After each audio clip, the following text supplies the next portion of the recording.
there was this guy who would like, he'd just like get high on shrooms and pound on a keyboard and record all of it, like record the MIDI of all of it.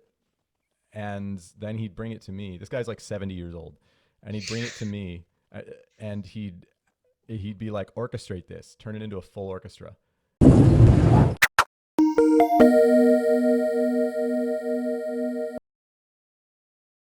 Hello, Internet, and welcome to another episode of the Phat Games podcast. We're your hosts. I'm Blair.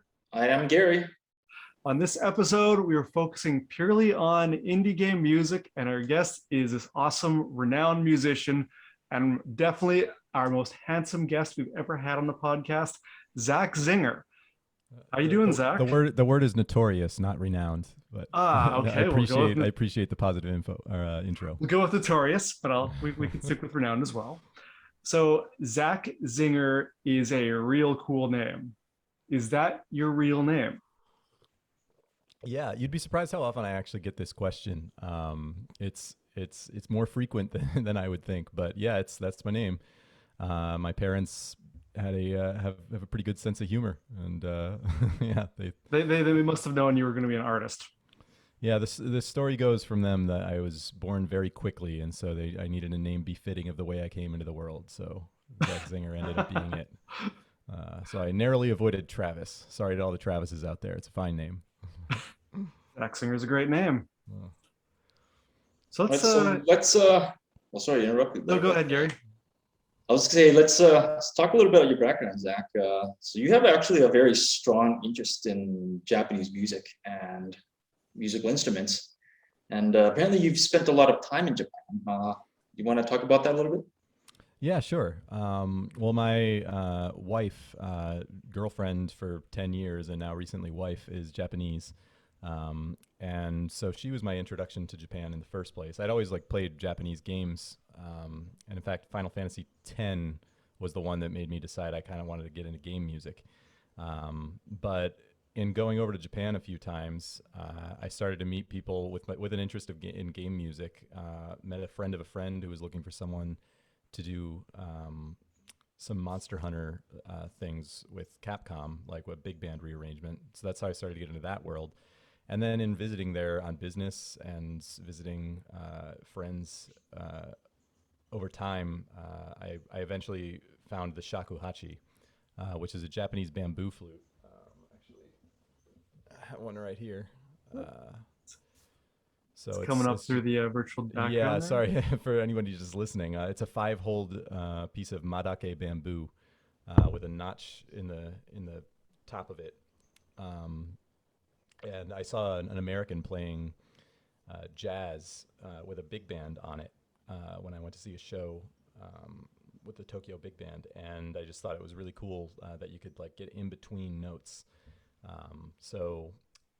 Unlike a regular flute. So that kind of got me interested in Japanese traditional music, and I've been studying it ever since. Gary knows how to play one of those, right, Gary? No, I do remember in I think about like grade 3 that we all learned how to use or play recorders. Yeah. Well, and all I remember is like other kids like showing me how much like gross spit was in those things when we opened them at the end. Oh yeah.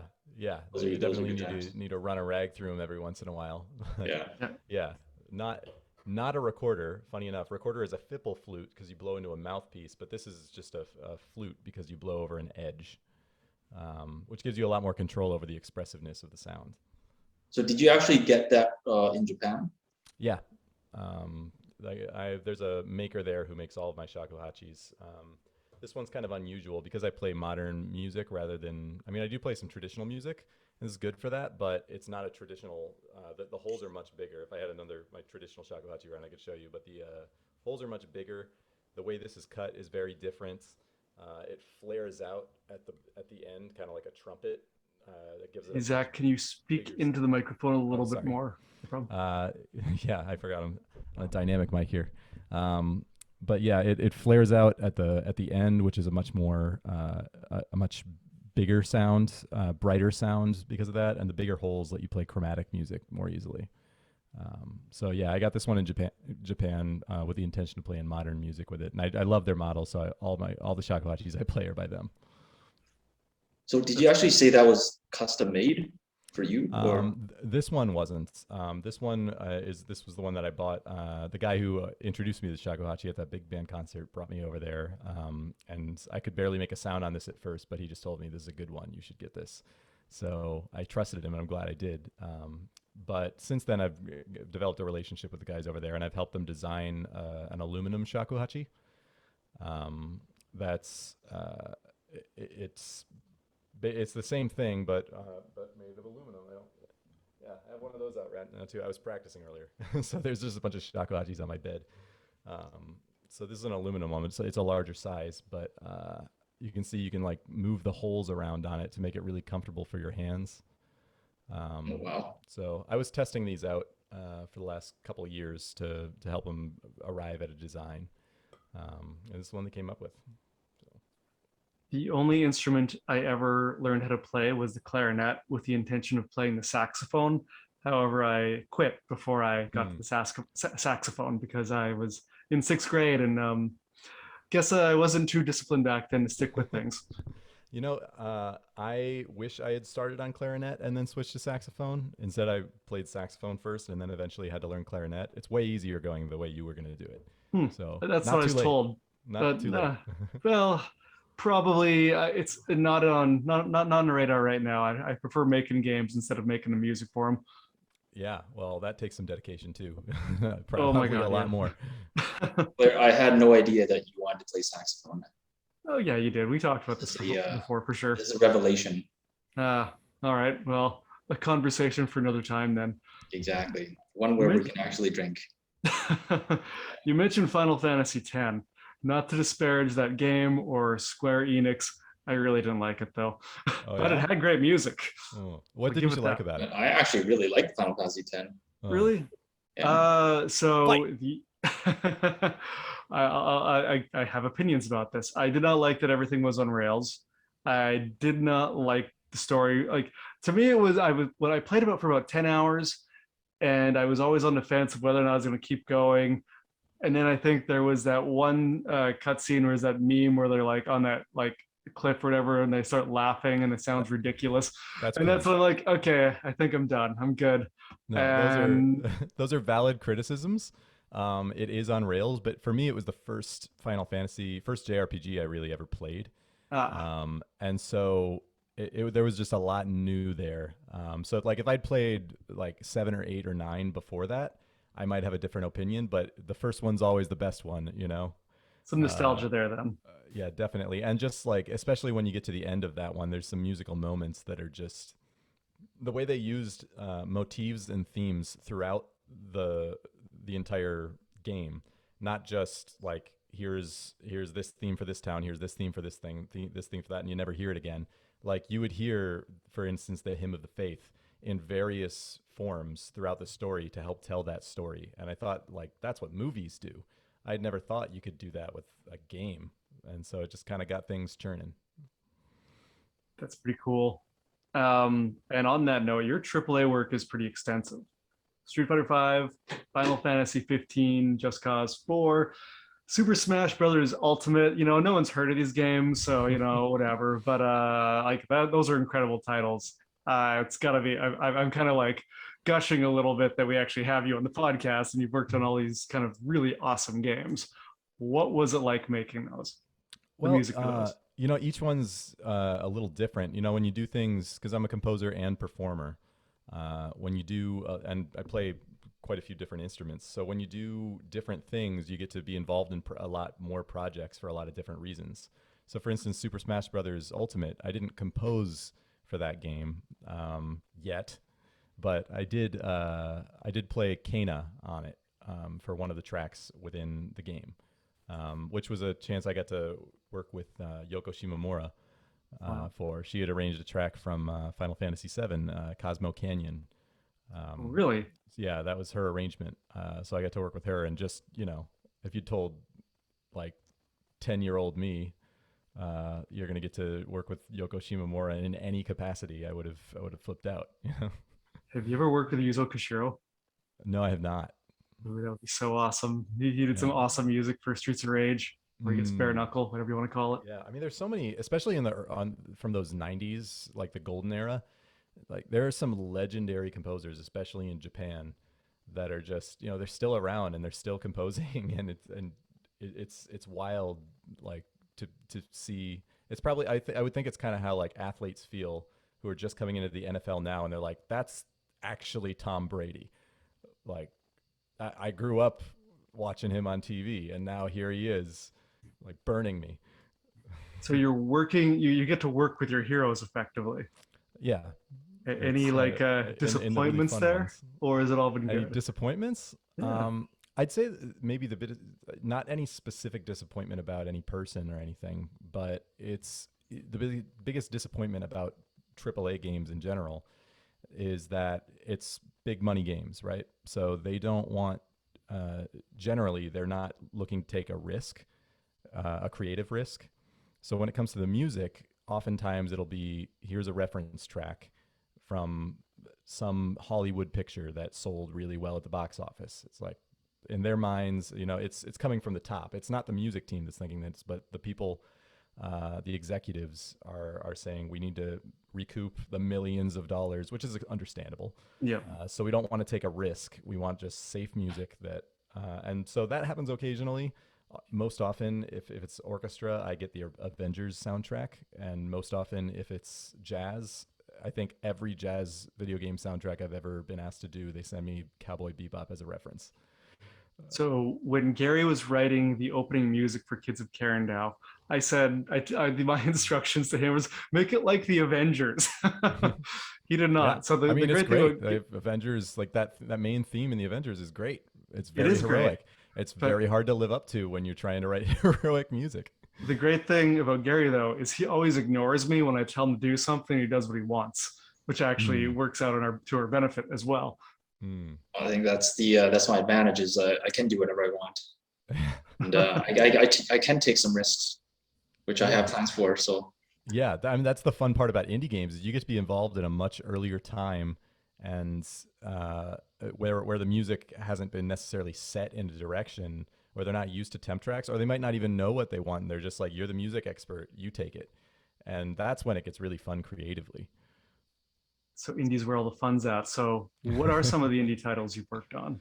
Yeah, so I actually had to pull up my credit list to look at them because I haven't really worked on that many. Like once you're in they're kind of separate networks, you know. Like if you're working in the AAA space, you're not necessarily building many connections with people in the indie space, and vice versa. So it's kind of hard to cross over from one to the other. But being in New York with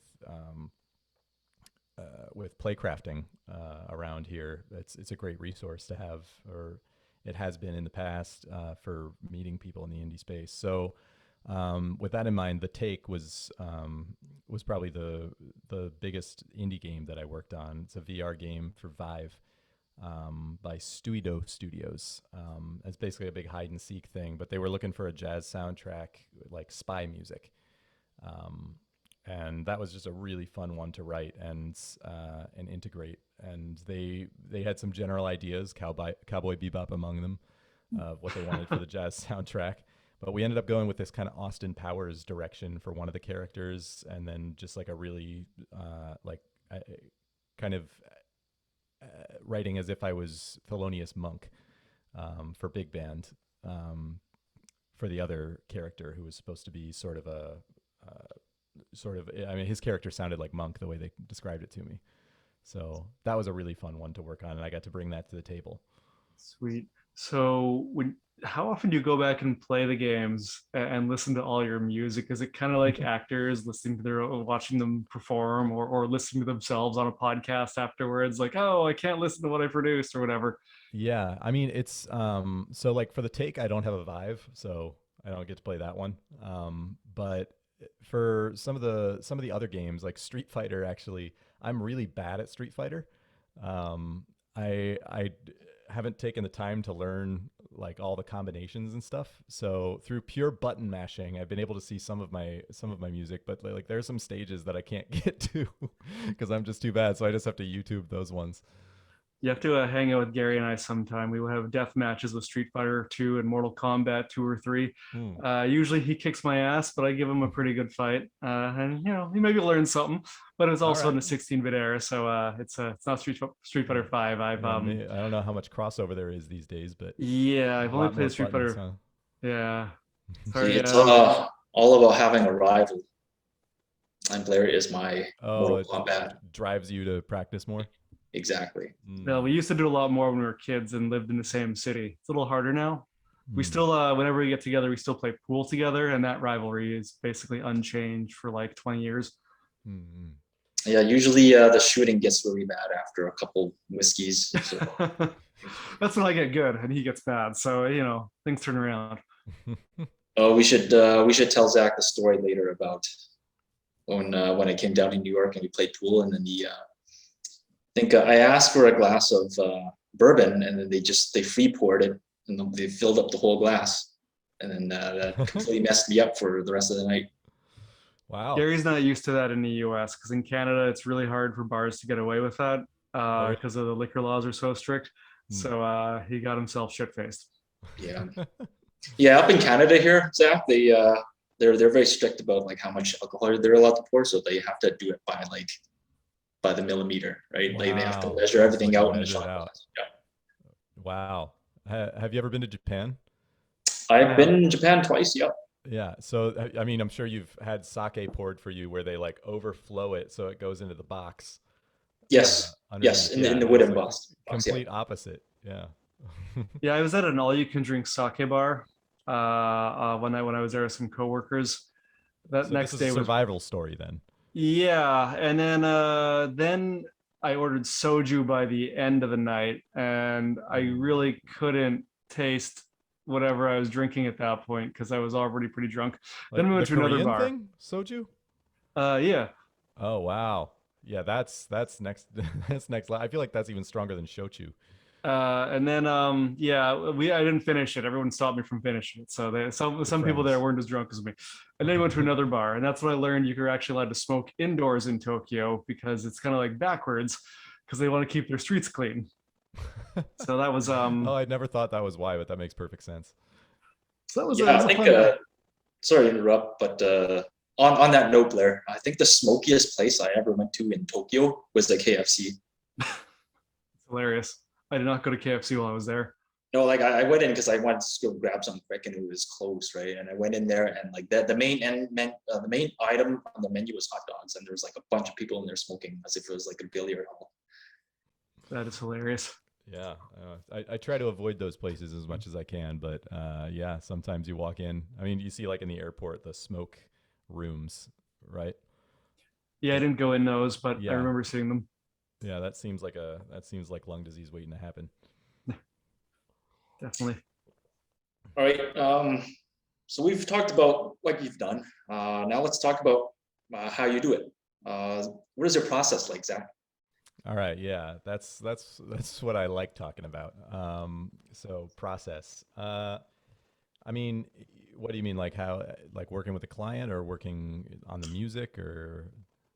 I guess let's talk first about how you work on the music. Sure.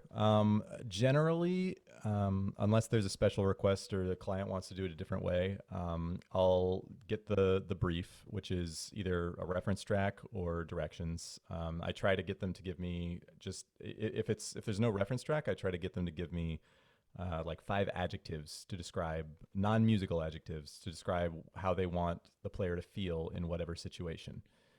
So whether that's a story game where they want the player to feel sad or happy or something because of a story element, or whether that's a fighting game where they just need the player to feel excited.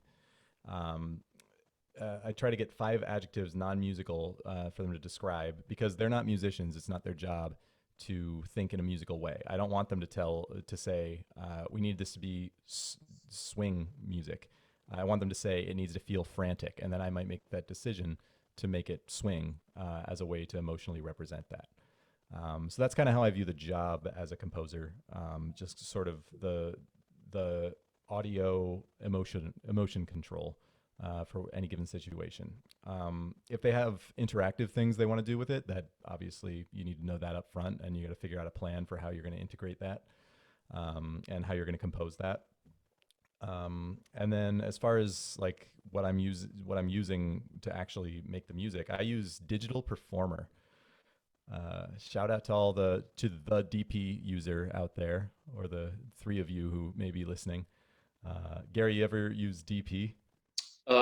Digital Performer? No, I'm guessing that's your software that you use. Yeah, like that's the DAW. You haven't even heard of it. Oh man, yeah. I've heard of it. I kind of remember it, but I remember thinking that was more like a suite for like I guess expressing your MIDI notes in like kind of like standard musical notation. I might be thinking about stylus though. So. Oh yeah, no, it's not that. Yeah, the quick scribe option in DP is just as bad as it is in Logic or Pro Tools or anything else. Okay. But no, it was one of the OG DAWs in the 90s. It was just called Performer, and film scoring composers loved it. And it's still really, really good for film scoring. But that's what they were teaching at Berkeley when I went there, and that's the first DAW I worked in, and it's the one I've worked in ever since, and that's just what I feel comfortable working in now. Noob question: what's a DAW? Oh, sorry, for the uninitiated, a digital audio workstation. Ah, So if you ever open up GarageBand on your computer, that's a digital audio workstation. got it. I've used that once. I just opened it. That was about it. I myself, like I use Ableton these days, but like the first I guess kind of MIDI based software that I played with was Cakewalk, and it was because it came with this computer that me and my family bought back in the day, and I actually stuck with Cakewalk for quite a long time, I guess, until just recently I switched over to Ableton. Oh, they still make Cakewalk? Yeah, they do. I think this Singaporean company called Bandland bought it, so it's actually available for free now. Okay, nice.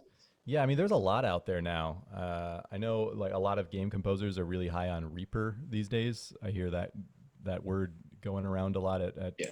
I think the big one for Reaper is that it's cheap, and supposedly it fits on a disc.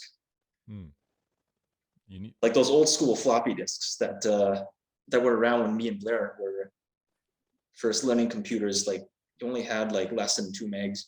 Back when we were using Impulse Tracker. Wow. Yeah. I don't really see why that's beneficial to have it fit on a floppy disk. Like I don't know if that's so I can plug the floppy. I don't know if that's like true anymore, but I remember kind of it was a lightweight yeah. Okay. software. Yeah. So. I mean, cool. If as long as it can do the things, that's the thing. Like there are all these different programs out there, but they all pretty much do the same things. Like Ableton is better at doing live stuff than a lot of things. DP just updated to version 11 now, and I haven't downloaded that yet. But supposedly they're trying to compete with Ableton now with the live stuff. So that's, I mean, but they all do the same things. They all record things. They all give you the tools to automate MIDI. It's just a different set of hotkeys and a different interface, really. So whatever you like using, it all works. Yeah, the way I understand it is like, yeah, they all do the same thing, but like the workflow is different a little bit for each, right? So yeah, I think sure the way I like to record stuff, yeah, I really like Ableton. So that's why I switched over. You found what works for you. Like Logic messes me up because all of the instrument, MIDI, and audio tracks will all be rolled into one. But in DP you have to set it all up. So you have to have the MIDI track routed, and then route it manually to an instrument track, and route that manually to an audio track if you're not just using the instrument output from the instrument. So like your sessions end up huge, but you have so many different ways you can bust things. It feels weird to me not to see all of that there. So Logic, every time I've tried to work in there, I'm kind of freaking out. Like, where are all my tracks? So to each his own. That's what it comes down to. It's whatever helps you make the music and realize the vision that you have is the most important thing. Yeah, that's true. Okay. Okay. So when you're composing, are there certain instruments that you like to center compositions around, or is a lot of it, I guess, relating to reference tracks that I guess your client kind of gives you? Yeah, that's an interesting question. I guess it kind of varies project to project, but my like when it's like okay, time to sit down and start composing. Um, yeah, I'll usually throw on, unless it's like a specifically very rhythmic track. I'll usually throw on the piano, just a neutral piano sound because that's as neutral a sound as I can, as my ears can muster, unless I just had a keyboard full of sine waves. But that's kind of where I come up with my melodic ideas. Um, or I'll think conceptually outside of that. So, for instance, if just in a very simple literal example, if there's a scene where a character is falling, the concept might be okay, we're going to have the melody like fall also. That would be a very natural thing to do to score that scene or to score that, whatever that, even if it's like say it's like a parachuting thing in a game, like you're parachuting, but you're descending towards Earth. The general contour of the melodies, then I might decide to have descending. So that's I feel like a way you can make your compositions more more like they have to be that way rather than this is just a random decision I made in the moment. You know, if that makes sense, it's dramatically scoring it, representing something musically, in a representing a concept musically, and that kind of gives unity to the whole scene in my experience. Yeah, because there's kind of like a parallel concept of the same thing that's happening at the same time, right? Like you're Hmm. falling, but also there's sounds in the background that are kind of pure falling, if either like melodically or even just by pitch. Yeah, and there's They're a million. happening to you at the same time. Yeah, and there's a million ways you can represent like that falling sensation. You could also decide to focus more on the fact that you're accelerating, and maybe the tempo is picking up, or maybe the subdivisions of that you're focusing on are speeding up. I mean, there's a million creative ways you can represent it, and that's where your taste and your experience and you're the filter to figure out what those ideas are going to end up looking like or sounding like. But looking from a conceptual point of view, especially when you're banging your head, like it's so rare to just have divine inspiration. The melody, it comes, and you can't really get that on demand. Unfortunately, I wish I could every time. But when it's not there, which is 99% of the time, you got to start thinking outside of the box or put yourself in a box to try to come up with ideas that you might not otherwise have just thought of musically. Very interesting. I want to pivot back to a client question. Do Sure. any of your clients just come to you and just like, I wanted to sound like beep boop bop and beep beep beep, just make some weird noises to you, and you're just like, if not, you got to work with me. Yeah.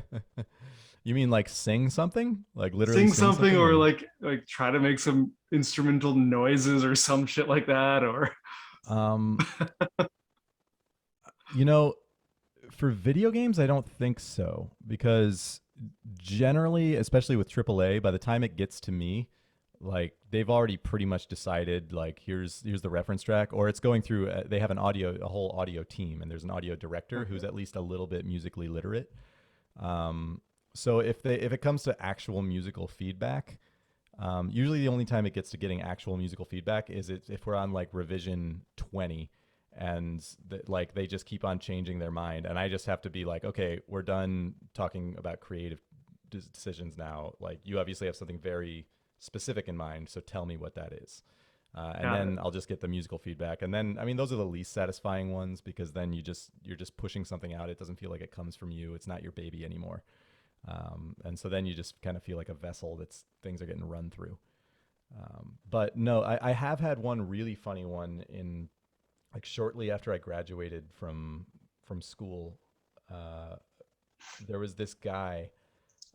I won't say his name, but there was this guy who would like he'd just like get high on shrooms and pound on a keyboard, and record all of it, like record the MIDI of all of it.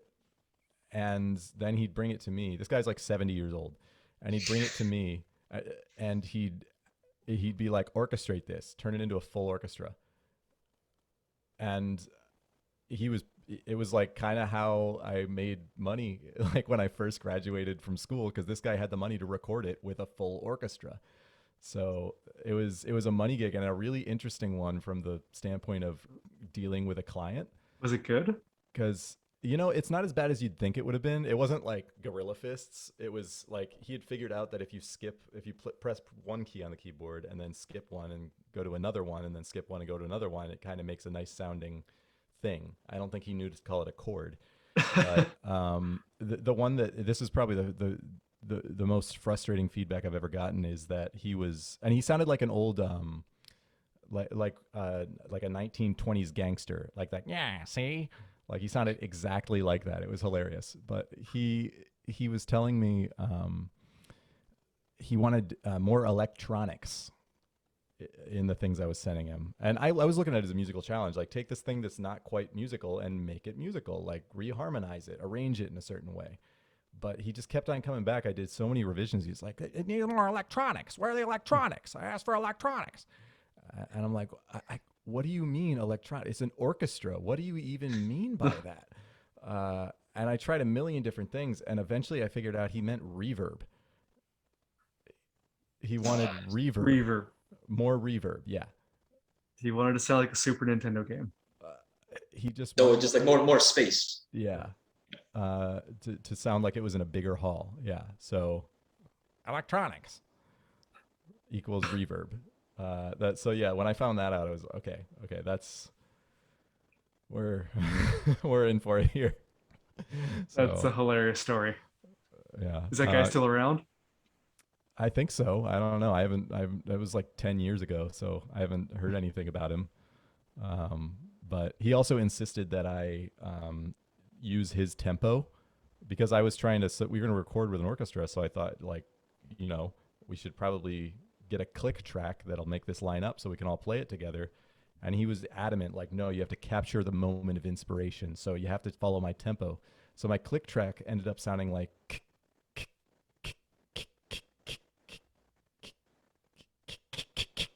it was just all over the place. And I remember coming into this orchestra and they played back the click for them and they all just stopped and laughed. And everybody in the control room looked at me. And I was just like, but the client's, so, you know, sometimes you have to kind of like say like, okay, okay, yeah, we hear you, and then do what you know is best, or else a situation like that might arise. But those are the lessons you learn, you know. That is the rhythm of the mushrooms doing its job. The rhythm of the what? The rhythm of the mushrooms doing their job. You could see the sound while he was doing that. Thanks for listening to the Phat Games podcast. Please like this video, subscribe to the channel, and hit the bell icon so you get notifications of future videos.